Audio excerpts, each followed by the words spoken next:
ngayon sa bayan at nagbaon na nga sila mama ng damit ko dahil ako nga ay nakikipaglaro pa sa kanggan. Inisa-isa na nga ni mamang mga bahay ng kaibigan ko. At dito nga nila ako nakita kung saan hindi ko naman talaga ito pinupuntahan. Nawili kasi ako din dahil kami ay nakapag-basketball din Hindi naman ako magaling sa pagbabasketball. Pero nagugustuhan ko na din yata ang sports na ito. Dahil nung minsan nga kung nakapanood ng laban, lakas pala makapogi ng larong ito. Dahil magaling ka man maglaro at hindi, ay iiritan ka pa din naman ng mga kadalagahan. Palabas na nga kami at may tumawag nga sa akin ng idol. Shoutout nga pala kay Consel Joey. Ikaw ang idol ko. Matagal-tagal na nga din namin hindi nagagamit ang owner namin. Kinuha nga muna ng tatay yung battery ng owner na pinapatago nga niya sa kaibigan niya. Noong nakaraang bagyuhan ay inalis nga muna namin ang battery ng sasakyan namin. Mahirap na ay baka nga ay rin nakawi. Kung ang pison nga ay nananakaw ay kung ari pa kaya. Habang nagkakabit nga si tatay ng battery diyan, mama naman ang nag-check ng langis at radiator. Naigahan na nga talaga. Sa tagal nga hindi nagagamit. Ako nga ay nag-cellphone na lang din sa gilid. At alam kong wala din naman ako matutulong sa kanila. Inaabot na nga ng araw at bagyo ang sasakyang are kaya ganun ang nangyari. Kulang na nga lang ay tubuhan na rin ang kabuti.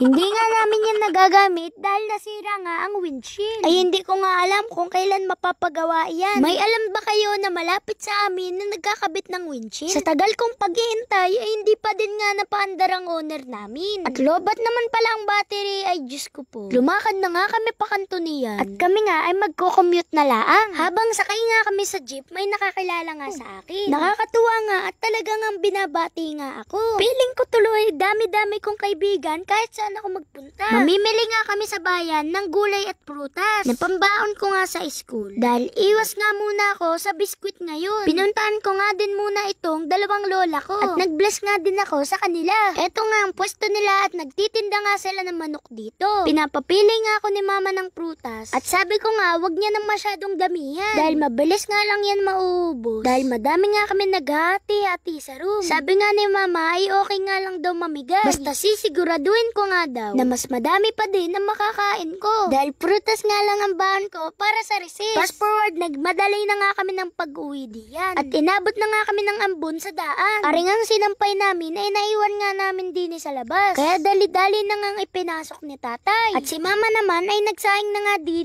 Pag-uwi nga namin may nag-iwan nga sa bahay ng isang plastik ng rambutan at isang buo ng manok. Salamat po pala sa nagbigay nito. Aring nga at nanabog na nga din sa pintuan. Dahil nabitawan ko nga aring plastik. Siyempre dahil madami din ito, nag-share nga din ako sa kapitbahay namin. Huwag kalilimutan mag-follow, like and share. Salamat sa panonood. Thank you Lord.